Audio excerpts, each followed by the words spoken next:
دیکھیں یار صادق صاحب کی جو اسٹیٹمنٹ میں نے بھی سنی, مجھے بڑا افسوس ہوا اس پہ, اس میں کوئی دو رائے نہیں ہے, اور نہ کوئی ایسی اسٹیٹمنٹ ہے کہ آپ ان کی اسٹیٹمنٹ سے ڈس ایگری کرتے ہیں. بالکل میں ڈس آپ ایگری کر سمجھتے رہا ہیں کہ ہوں, ایاز صادق صاحب نے غلط بیانی سے کام لیا؟ میں ڈس ایگری بھی کر رہا ہوں اور مجھے افسوس بھی ہوا, لیکن اس کے ساتھ ساتھ میں آپ کو ایک چیز کا اضافہ ضرور کروں گا کہ سردار ایاز صادق صاحب نے اس بیان کے بعد اپنا ایک وضاحتی بیان بھی جاری کیا ہے, ایک ویڈیو بھی جاری کی ہے. سر وضاحت کا فائدہ ہی نہیں نا, آپ دیکھیں نا جس طرح سے بھارت نے اس کو ٹیک اپ کر لیا, وضاحت کا فائدہ ہی نہیں تھا. سر میں آپ کی اس بات سے بھی اتفاق کرتا ہوں کہ انہوں نے گو کہ اپنی وضاحت دے دی, لیکن اس کے باوجود ان کے بیان کا وہ حصہ جو قومی اسمبلی میں تھا, چونکہ وہ انڈیا نے اپنے حق میں استعمال کر کے ہمارے خلاف استعمال کرنا تھا اور کیا, تو وہ جو ان کی وضاحتی بیان تھا وہ دب ضرور گیا, لیکن انہوں نے اپنی وضاحت بھی دی ہے. میری آپ سے بھی یہ گزارش ہے, لیکن وضاحت میں بھی ایاز صادق صاحب سے وضاحت میں بھی ابھی بات کریں, سن لیں نا میری بات, سن لیں, مجھے دے دیں 10 سیکنڈ دے دیں, ان سے بات کریں, ان سے ان کے بیان کی وضاحت دوبارہ لیں تاکہ پاکستان ایاز صادق صاحب سے میں کل سے رابطہ کرنے کی کوشش کر رہی ہوں اور وہ آنے سے کترا رہے ہیں. پارٹی کا موقف کیا ہے, ہمارا موقف کیا ہے, تو پارٹی خاموش کیوں ہو گئی کل سے؟ بالکل ایسے پراسرار طور پہ خاموش ہو گئے. دوائی لکھنے آیا ہوں سر, پارٹی کی قیادت کی بات کر رہے ہیں, آپ ڈاکٹر ہیں, دوائی بھی لکھ سکتے ہیں. لکھ تو سکتا ہوں لیکن آج نہیں لکھنے آیا. اپنی پارٹی کے علاج کے لیے کوئی دوائی لکھ دے. نہیں, علاج پارٹی کا اللہ کے فضل سے ضرورت پڑے گی تو ابھی ضرورت نہیں ہے. لیکن اس قسم کے غیر ذمہ دارانہ بیان ضرورت کیا تھی؟ ایاز صادق صاحب نے غلط بیانی کی, کوئی ضرورت نہیں تھی. میں نے تو آپ کو پورا مقدمہ آپ کے سامنے رکھا, اس پہ ہمارا بلیف اور یقین ہے, ہم پاکستان کی سلامتی, پاکستان کی. سر فورن منسٹر کہہ رہے ہیں کہ ایسی بات نہیں ہوئی, D G I S P R کہہ رہے ہیں کہ ایسی بات نہیں ہوئی, اس کا مطلب ہے کہ ایاز صادق قومی اسمبلی کے فلور پہ غلط بیانی کر رہے تھے. فورن منسٹر صاحب قابل احترام ہے, پیر گھرانے سے ان کا تعلق ہے, لیکن باعث سیاستدان وہ ان کی کئی کنٹروورشل چیزیں ہیں, میں اس میں نہیں جاتا. اور D G I S P R کی, D G I S P R نے جو بات کی ہے, ہم تو پاکستان کے ان کے موقف کی یا پاکستان سر ایاز صادق نے غلط بیانی کی کہ نہیں کی, یس اور نو مجھے یہ بتا دیں. نہیں, انہوں نے جو کہا غلط کہا, میں کہہ رہا ہوں آپ کو, غلط بیانی کی ایاز صادق صاحب, غلط کہا, لیکن ان کا وضاحتی بیان سن لیں, میری صرف اتنی گزارش ہے. وضاحتی بیان میں بھی وہ یہی کہہ رہے ہیں, وضاحتی بیان میں بھی وہ یہی بات دہرا رہے ہیں کہ عمران خان کی ٹانگیں کانپ رہی تھیں. جو آپ بار بار چونکہ کاٹ رہی ہیں نا, میری بات پہنچ نہیں رہی ناظرین تک, جو انہوں نے قومی اسمبلی میں کہا اس کی کوئی سپورٹ نہیں کر رہا, لیکن چونکہ انہوں نے وضاحت دی ہے, میری یہ خواہش تھی کہ مزید ان سے وضاحت لیں. ہم اس کی سپورٹ نہیں کر رہے جو انہوں نے پارلیمان کے اندر کہا ہے, ہم کہہ رہے ہیں پاکستان نے سمپل معافی مانگ لینی چاہیے نا. میں جنرل صاحب کی طرف جانا چاہوں گی, سمپل معافی مانگ لے ایاز صادق صاحب. امید ہے کہ جب تک پروگرام آن ایئر ہو رہا ہوگا ایاز صادق صاحب کی معافی آ جائے. وہ میں کہہ رہا ہوں ان سے ملائیں, وہ اپنا بیان دیں گے. سر میں کل سے رابطہ کر رہی ہوں ایاز صادق صاحب سے, وہ کترا رہے ہیں, وہ گھبرا رہے ہیں. میں آپ کو کراتا ہوں رابطہ ان سے, آپ ابھی فون ملا لیں, میں رابطہ کرواتا ہوں, آپ ابھی فون ملا لیں, ہم ان کو لائن پہ لے لیتے ہیں. جنرل اعجاز اعوان صاحب, جنرل اعجاز اعوان صاحب, کتنا ڈیمیجنگ ہے یہ, خاص طور پہ D G I S P R نے جو پریس کانفرنس کی, بالکل مختصر 1 پوائنٹ, اور ناراضگی خفگی بالکل عیاں تھی D G I S P R کی. Thank you very much. پہلی بات یہ ہے کہ یہ خفگی بنتی تھی فار 2 ریزن جو انہوں نے دونوں بیان کر دیے, اور میں کہوں گا بڑے مہذب طریقے سے, بڑے نپے تلے الفاظ میں اور بڑے میچور طریقے سے انہوں نے اپنا مدعا بیان کیا ہے. ایک انسٹیٹیوشن کو وضاحت کے لیے آنا کیوں پڑا؟ کیونکہ جب اتنے ریسپانسیبل فورم پہ کھڑے ہو کے ایک اتنا میچور پرانا پولیٹیشین جو اسپیکر آف دی ہاؤس رہا ہوا, جب وہ ایک غلط بیانی کرے گا اور نیشنل نیریٹو کو کنٹروورشل بنائے گا, نیشنل اچیومنٹس کو انڈرمائن بنائے گا. آپ مجھے بتائیں وہ ایئر فورس کے پائلٹس اور شاہین جو اپنی جانوں پہ بازی لگا کے دن کے وقت انڈیا کے اندر داخل ہوئے تھے, آج کل میسائل وارفیئر میں جو جہاز جاتا ہے اس کے واپس آنے کے امکانات بڑے کم ہوتے ہیں, تو لوگ جان کی بازی لگا کے جاتے ہیں اپنا فرض نبھانے. اگر ان کی اچیومنٹ کو آپ انڈرمائن کریں اپنے پولیٹیکل گین کے لیے اور اپنے پولیٹیکل آقا کو خوش کرنے کے لیے, تو اس سے میرے خیال میں گری ہوئی بات کوئی اور ہو نہیں سکتی. اس لیے ریسپانس آیا انسٹیٹیوشن کا. اور دوسرا, اسی ریسپانس میں جو انہوں نے ایک میسج دیا ہے کہ نواز شریف اور ان کی صاحبزادی جو پاکستان آرمی میں ڈویژن کوز کرنے کی کوشش کر رہی ہیں, جو یہ تو کہتی ہیں کہ یہ پاکستان آرمی بہت اچھی ہے, اس کے جوان بہت اچھے ہیں, لیکن ان کے ہیڈ اور سربراہ جو ہیں وہ ٹھیک نہیں ہیں, تو یہ جو ڈویژن کوز کرنا ہے یہ سیڈیشن ہے, یہ جرم ہے, اس سے وہ باز رہیں. کیونکہ پاکستان آرمی ایک اکائی ہے. ہماری تاریخ میں نے خود 37 ایئرز یونیفارم پہنی ہے. جنرل آصف نواز جنجوعہ کا جنازہ ہو یا جنرل ضیاء الحق کا ہو, اس کو ایک سپاہی اٹھاتا ہے, اور سپاہی کا جنازہ ہو تو جنرل اس کو اٹھاتا ہے اور سلیوٹ کرتا ہے. ہم ایک پلیٹ پہ کھاتے ہیں, ایک مورچے میں بیٹھ کے دفاع کرتے ہیں اور جنگ کرتے ہیں, اور پاکستان آرمی کے آفیسر کم تعداد ایک میں بٹالین میں ایک فگر رکھنا چاہتا ہوں قوم کے سامنے. جی ایک انفینٹری بٹالین میں 840 جوان ہوتے ہیں اور 24 آفیسرز ہوتے ہیں پاکستان آرمی کے. اس کے باوجود یہ جو جنگ ابھی ہم نے لڑی ہے دہشت گردی کے خلاف, اس میں 2 جنرل شہید ہوئے ہیں, جنرل ثناء اللہ اور جنرل جاوید. اس میں 6 بریگیڈیئر شہید ہوئے ہیں اور درجنوں کیپٹن اور میجر اور لیفٹیننٹ جن کے ابھی ایک ماہ سروس نہیں ہوئی تھی وہ اپنے سپاہیوں کے ساتھ لڑتے ہوئے شہید ہوئے ہیں. ہم تو ایک مٹھی ہیں جس میں 5 انگلیاں اکٹھی ہوتی ہیں. سر یہ بہت بڑی قربانیاں ہیں, یہ بہت بڑی قربانیاں ہیں پاکستان کی تمام فورسز کی.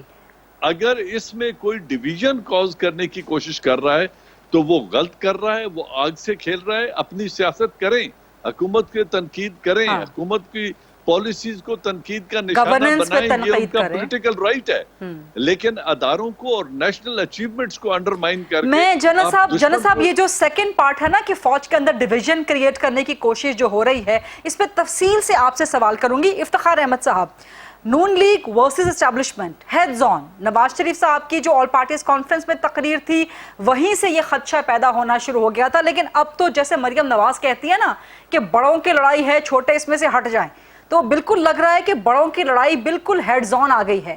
تو کہاں تک ہم کہیں کہ جی نہیں نون لیگ کا یہ بیانیہ بھی درست ہے, نون لیگ کا یہ سوال بھی درست ہے, آل پارٹیز کانفرنس کی تقریر, پھر اس کے بعد گجرانوالہ کی تقریر, پھر اس کے بعد کوئٹہ جلسے کی تقریر, پھر اس کے بعد ٹویٹس مختلف, پھر ایاز صادق کا یہ بیان, پھر کوئٹہ جلسے میں جو سلپ آف ٹنگ تھا آزاد بلوچستان کا.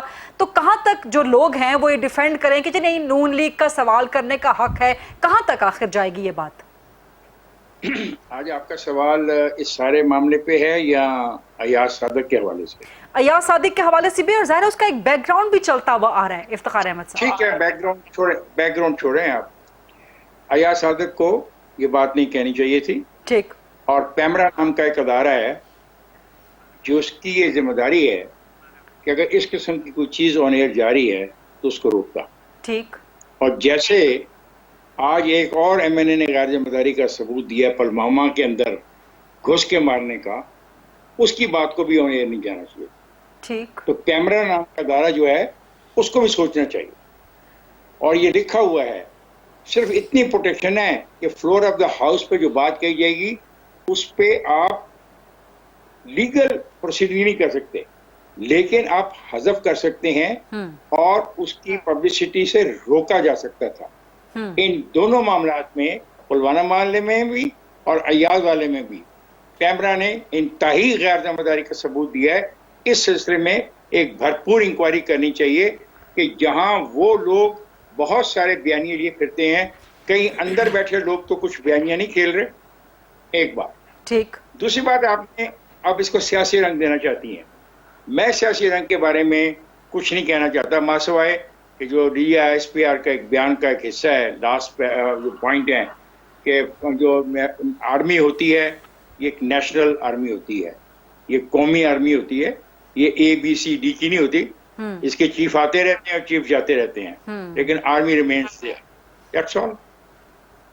آپ سمجھتے ہیں ایاز صادق صاحب کو معافی مانگنی چاہیے اپنے بیان پہ, یا ان کی وضاحت کافی ہے بس؟ دیکھیں میں ایاز صادق سے معافی کا اس لیے نہیں کہوں گا, مجھے پتہ نہیں وہاں پہ ہوا کیا ہے. نہ تو میرے پاس ویڈیو ہے, نہ میرے پاس. افتخار صاحب میں آپ کو بھیج دیتی ہوں, میں نے ابھی سنوائی بھی ہے, دوبارہ سنوا دیتی ہوں. آپ پتہ نہیں آپ کس ویڈیو, آپ اس ویڈیو کی بات کر رہی ہیں جو آپ دکھا رہی ہیں, جو واقعہ اس لمحے جب یہ واقعہ جو میٹنگ میں ہوا. سر وہ میٹنگ تو سیکرٹ تھی نا, وہ میٹنگ تو خفیہ تھی. وہ تو ایک اب حوصلہ کریں نا, پھر حوصلہ بھی کریں نا آپ. اگر وہ سیکرٹ میٹنگ تھی تو اس سیکرٹ میٹنگ پر کیمرا کا کوئی رول نہیں تھا کہ اس کیمرا اس سیکرٹ میٹنگ کو اگر فلور آف دی ہاؤس پہ کہہ دی گئی تو اس کو روکتا. چھوڑیں اس بحث کو, غلطی ہے اور یہ غلطیاں ہم سب کر رہے ہیں. سر افتخار صاحب غلطی صرف پیمرا کی ہے یا آپ سمجھتے ہیں کہ غلطی ایاز صادق کی بھی ہے, جیسے آپ کہہ رہے ہیں فواد چودھری کا کہ جی ایک اور وزیر نے پلوامہ, وہ بھی ظاہر ان کا سلپ آف ٹنگ تھا یا جو بھی تھا سچویشن؟ نہ وہ سلپ آف ٹنگ ہے, اس کا وہ ڈیبیٹ ہے. کل یہ ایاز صادق ہماری جان نہیں چھوڑ رہا تھا, وہ انڈیا کا ٹی وی, اور آج اس نے وہ پکڑا ہوا ہے. یہ غیر ذمہ دارانہ رویہ ہمارا, ہمیں نہیں کرنا. یہ نیشنل سیکورٹی جو ہے یہ کسی کے باپ کی نہیں ہے, یہ میری بھی اتنی امپورٹنٹ ہے, میری بھی اتنی ذمہ داری ہے.